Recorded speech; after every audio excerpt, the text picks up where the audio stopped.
There we go. Okay, I'm back on a new memory card. I was wondering how I was going to get both off. I know how. Because I will take the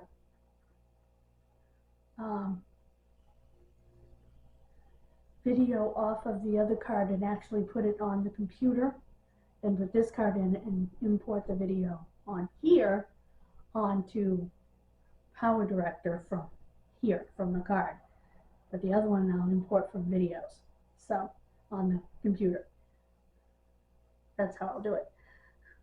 Because that's why I've been hesitant to do that. But the good news is I've ordered a 64 gig memory card for this thing. So I will have more room. If I forget to empty a card the night before, like I did with that one. Because I would have had room to do this. Oh, now I need a battery change. Hold on. First it was the memory card, then it was the battery. I guess it's a good thing I got plenty of batteries. And I like having an external charger, by the way. This was something I really missed with my other camera, not having the external charger. Actually, the other camera's battery might fit in here.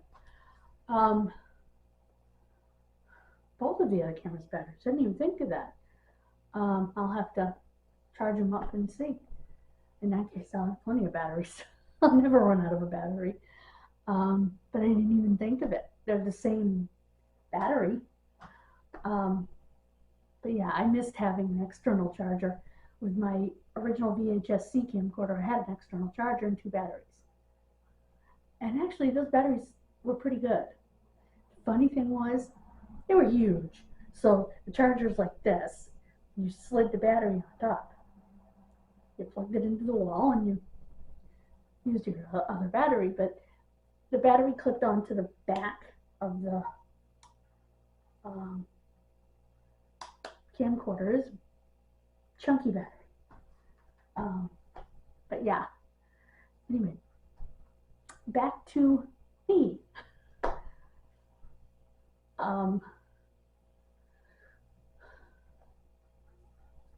So like I said, I got into true crime as I got older, because my mother always had true crime books hanging around. That was another one of the things that she enjoyed. But I loved Judy Blume and all the young adult books. There is a book that I want to read again as an adult. I did that with, that's the book. Couldn't think of it when I was in the library. I Am the Cheese by Robert Cormier. I read it in 8th grade and it was a little above my pay grade. So I got it out of our library over here as an adult and read it again. And loved it once I understood it. I highly recommend it. It's supposed to be for teenagers, but in 8th grade I was not. I didn't understand what was going on in the book. You know what I mean? You have to really pay attention to figure out, well, A, fantasy from reality, and B,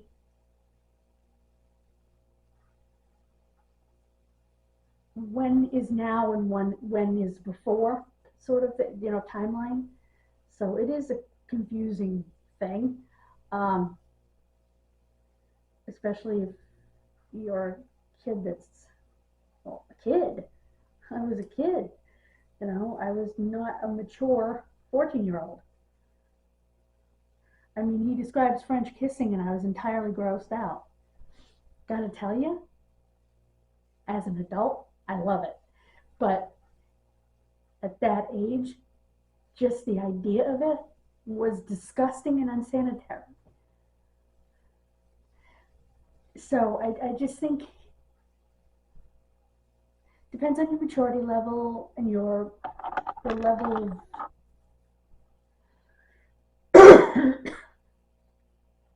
understanding. But it wasn't about sex or anything. It just was a mention of French kissing. It was actually about a boy and his father and a supposed bike ride that you think he's on. It was very confusing to me timeline wise because I didn't know what was now and what was before and what was fantasy and until the very end of the book. I don't want to give it away, but yeah. I highly recommend it. It's actually an older book. I actually also recommend My Side of the Mountain. It was excellent. And there's a movie that goes with it, which our teacher somehow found out of the archive somewhere. Because both of those books are from like 70s. And our teacher found it out of the archive somewhere. And we were able to watch it after we read My Side of the Mountain. We went home and read 2 chapters a night. Plus she read 2 chapters with us in class. And she taught us how to write a book report by teaching us, well, first we did that book. And, sorry, I'm just getting my timer ready for my dryer because my washer just went off. That's how I know. I set a timer on my Fitbit. Boop. Can you even see it? Oh. There. Anyway. I like the older teen books, the ones from the 70s and stuff. There's also a book called VJEXY. I can't remember the author now. This book, I have it in my Goodreads. If I can find my Goodreads, I'll actually put a link to it in this video. Let me write that down. I will never remember that. I didn't leave a pen on the table, did I? No, I did not. Pardon. Okay.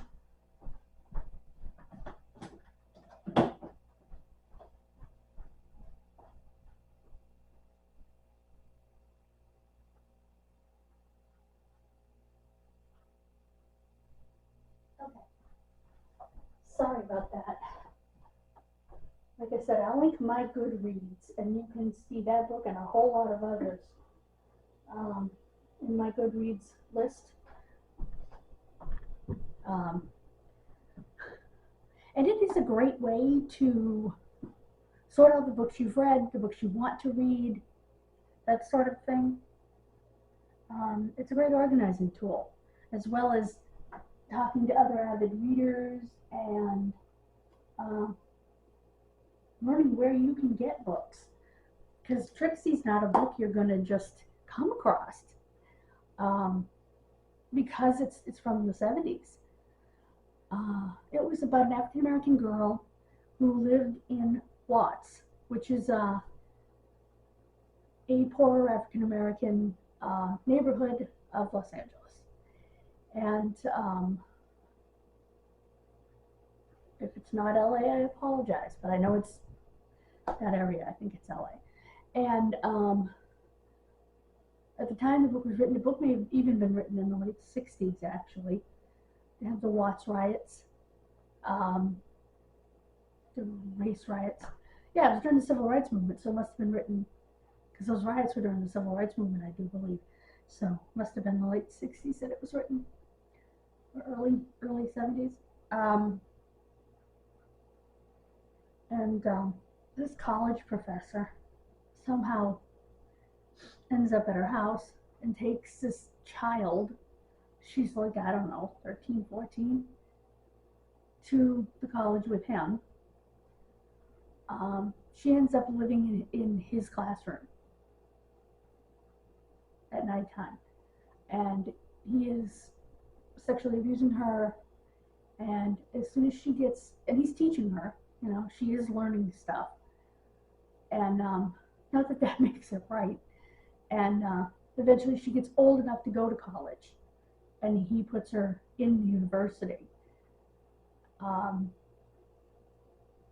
And time moves on, and eventually she has a place to live, and because she lives in the dorm at first, and then she and her roommate get a place together, and it's a really good story taking you through this girl's life from her perspective. I was absolutely dumbfounded that the author was male. Being the way he was able to write from a girl's perspective. Because I was dubious about a male author writing from a female perspective. Although I guess I shouldn't have been, because Judy Blume has written from a little boy's perspective. So I guess you use experiences you have with people of the opposite sex to help you to write from their perspective. You know, if you have daughters, if you have a wife, if you have sons, if you have a husband, I think it helps you to brothers, father, to write from that perspective.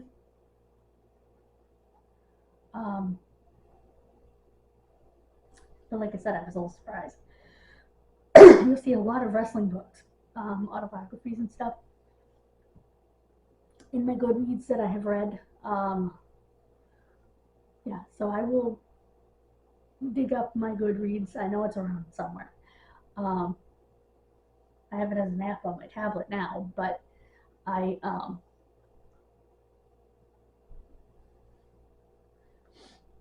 also have it online, so I can go on the computer and find it. I just gotta remember how to sign into it. Now you don't have to, but I want to, because I want to see the books in mine, and I want to be able to edit. And like I said, you can send each other messages about books. You can. It's almost book social media, but a little less social than social media. And people can tell you where to get them. I got Trixie at a used bookstore. It was in a. I got this box of books for a great deal. I forget what I paid. And it didn't matter that it was a big box of books because I would bring them back as I read them for store credit. And I had store credit, so I really didn't hardly pay anything for that box of books. It was a new box that had just been brought in, and when I looked through it, I was like, I gotta have this box. And it had Trixie in it. It had another book in it. It was a true story. It was from a Christian label. I think the book is in my Goodreads. I can't remember the name of it, but it was about a girl who got into a lot of trouble.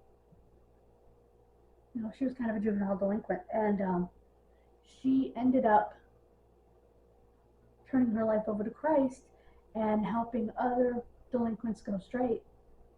And this book was her story, and it was published by, I believe, by a Christian publishing house.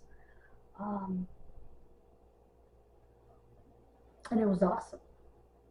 Absolutely awesome.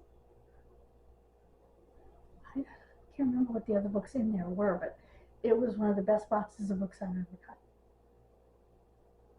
And I used to get books that we discarded from the Whitensville Library all the time. Because I did the discard stamping, and they would say, any ones worth throwing away, you can take. Ones that are not going in the library book sale. And so I would take the ones I wanted. And one of the ones that I got was the one about the Dalcon Shield, which I mistitled in the video. But you can see that because I put a link to it. That is also in my Goodreads. Did I just get a text message? I don't have any of my documents. Okay, any of my devices here. So, and you know, of course, you know that pro wrestling has always been a big thing for me. Those are two things that got me through being bullied, being ostracized, being outcast. Was reading and wrestling. And when I could combine the two, holy crap, I was happy. And I love biographies, autobiographies, all nonfiction just about. There's a lady out of the UK, and you'll see her books in my Goodreads because I have some of them saved to read that I need to switch over to. Welcome to Punky's World. I did make a video last night, late, so it will go up after we make this video. Me. First of all, I'm unboxing this, or I'm bagging this. It is the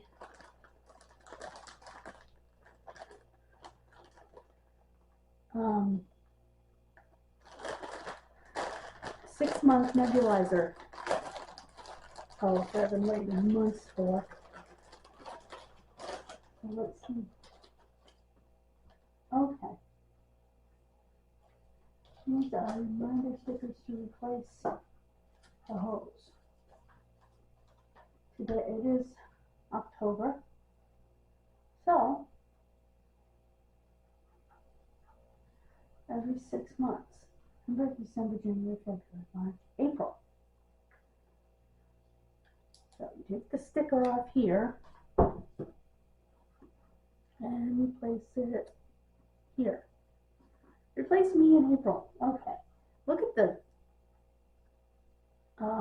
strong hosing on this thing. Like this is a mouthpiece. That you don't even have to take the bottom off to pour the medicine in. That is ingenious. Look at that. You just simply gotta be straight there. Put the medicine in there, close that. You plug this end of the tube in here. I don't want to drop this on the floor. In here. Oh, that's strong. Excellent. I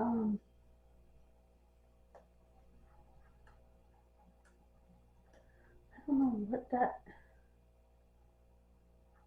sticker is, but what that is right there. Yeah, that's the 6 month one. That's awesome. It's going back in its bag so it doesn't get dirty.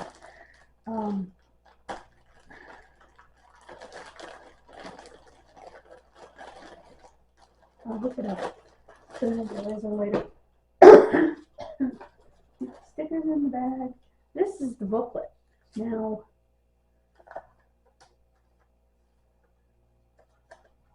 I know how to use a nebulizer.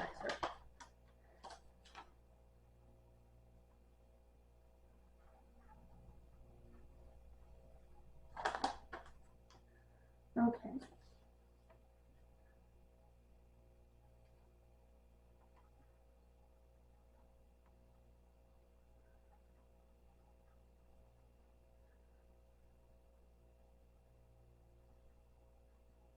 So I don't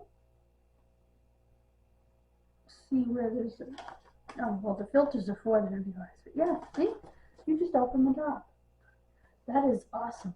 Much more sanitary. And much easier if you happen to be having a severe attack. You just literally, with your thumb, pour it in. So, yep, half of this is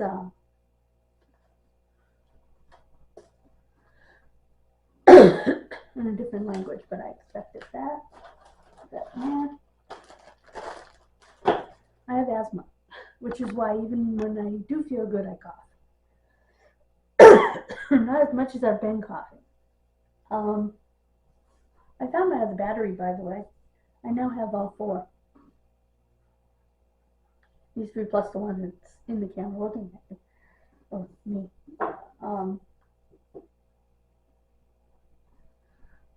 I like to leave two in here so I know that they're good batteries when I switch batteries out. And at the end of the night, the two in there will be batteries that need to be charged. I do have a system.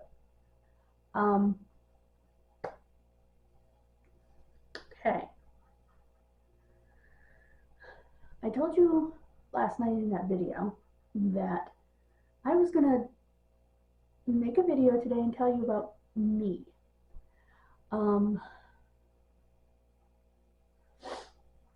Not like an autobiography, boring stuff and all that. Just my passions. I've shown you my hometown and where I grew up and all that stuff, but I never told you about me. I talked about bullying, but that's about it. I grew up in an average family. We weren't rich, but we weren't destitute in any way. I'd say we were lower middle class.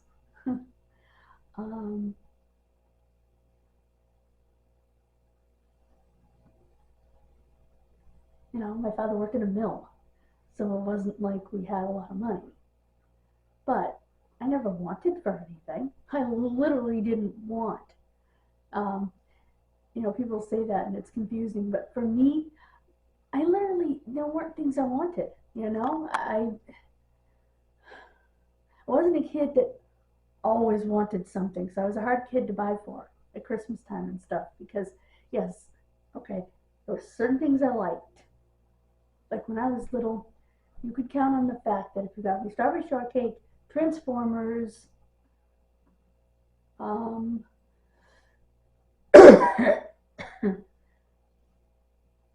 that kind of stuff, I was going to be very happy for Christmas. As I get older, it was more difficult because I may have one or two things I need. Like I wanted a new alarm clock with a cassette player one year. I got it.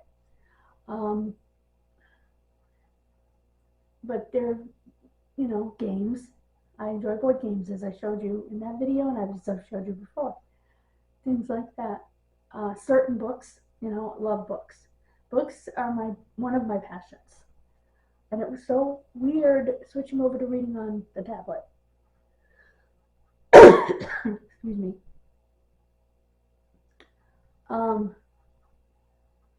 Because I'm not used to reading on the tablet. Well, I am now, but I always thought I would need a real book in my hand. I can read on the tablet, no problem. And I like it because I can adjust it for my eyesight. So that's convenient. When I'm on the iPad or any tablet, you can just tell it how big you want the words in the book to where it's comfortable for your vision. Like I said, I love that. My lips are purple. And we're in the process of doing laundry. But unlike other vloggers, you won't hear my laundry because it's in another building. My laundry is out over there. Right over there on the end. A little place on the end there. That's my laundry.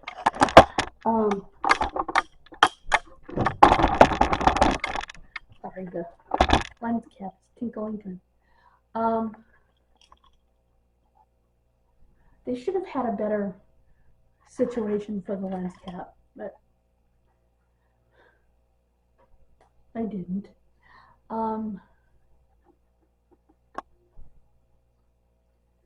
So one of my passions is reading. I've been reading independently since I was 4 years old.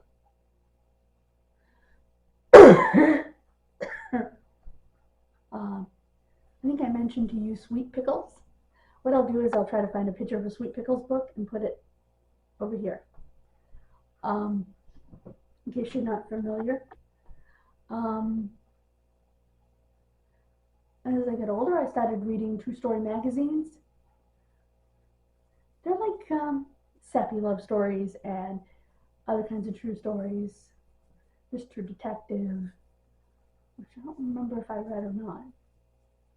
But my mother got me into those because my grandmother gave us a whole big box of them when I was in junior high school, and it's okay if I read them, and my mother said go for it. I was reading them at your age, and I loved them. I haven't read one in ages. Um, they're pretty cool. I definitely would say they're for 13 and up, because there's some graphic speech in there. Um, no, sexually. So I would definitely say 13 and up. And something else I used to do when I was a kid, my mother, like me, used to read in bed. So she would have her Omni magazines and her Discovery magazines under her side of the bed. For when she went to sleep, she would just set them under there. I knew where they were. I'd go in her room, crawl under the bed, get the Omni magazine, the Discovery magazine, sit there and read them. That kind of fueled a love of science. And my mother was always doing things like that and educating herself. My mother was into true crime before it was a genre. The nonfiction books about true crime, that kind of thing she was into. Anne Rule. And we found out later on that Anne Rule wrote in True Detective magazine under a pseudonym, which was a male name. And when my mother heard the pseudonym, she said, "Oh my God, I have been reading her since then. I just didn't know it." She said that was one of my favorite authors in True Detective magazine. She never knew it was her. I think she wrote in a pseudonym back then for a couple of reasons. First of all, it was harder for women to get into writing, being authors. Probably a little easier, but not a lot easier at that time. So, sorry.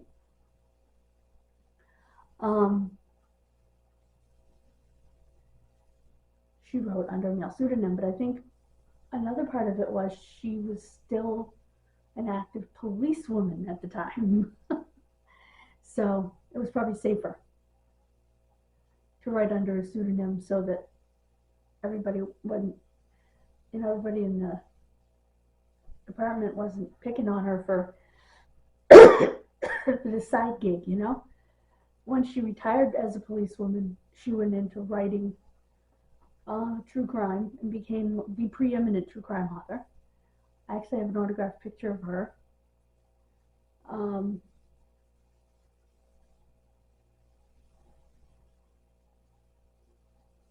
I am trying to remember where it is. Hanging on the wall somewhere, I thought. But anyway, she wrote to Angelina and her mom. Because the letter that I wrote to her was a 5x7. The letter that I wrote to her, I talked about how Mom had gotten me into her and that I wanted a picture for both of us.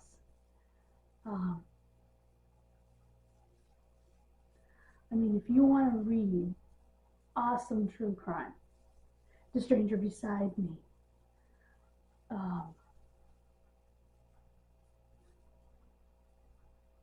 Small Sacrifices, all her true crime files, they're all crazy good. And if you don't have the attention span, watch her movies. The movies based on her books. Excuse me. I can't believe she's gone.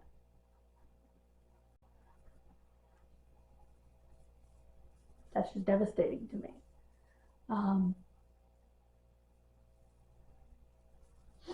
Other true crime authors that I like, that I've mentioned actually on Kid Missing, was M. William Phelps. He is an excellent true crime writer. He actually had a contract with Discovery Networks for his show on ID, and when I talked to a lady who's a friend of his who grew up with him on my show, the sister of Lisa Joy White, I had asked her about him, and she talked to him. The M stands for Matthew. She talked to Matt. He said, unfortunately, I'm contracted to Discovery, so I can't do it. Not unfortunately in a bad way that he's not, that sounds bad, the way I put it. Unfortunately, I cannot do it because I'm contracted. Not that he's unfortunately contracted. He enjoyed his contract. He did his show, and he did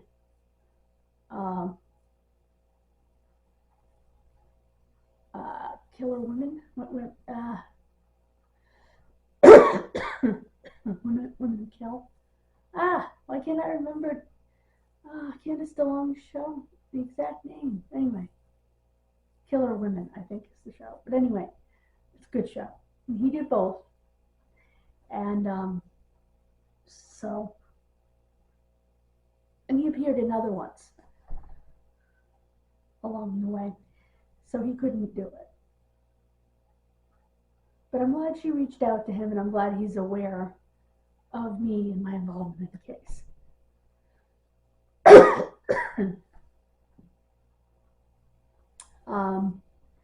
The other thing that I enjoy, actually before I go on, my other favorite author when I was growing up and into my teens really was Judy Blume. Love Judy Blume. Letters to Judy was a book I treasured. I had my aunt's copy for a while, and then I finally ordered a copy myself, along with 2 other books. And one was Wifey, and one was, oh my goodness, I can't remember the name of it. Oh, Forever, but there was another one too. Wifey, Forever, Letters to Judy, and there was another one. And I gobbled them up. They were her adult books, because she transitioned. So I grew up with her and moved right on with her. In fact, I got to email Judy Blume, and she wrote me back. I had that email for a long time in my saved emails box. I should have printed it, because I don't have that saved email box anymore. Excuse me, but it was a really nice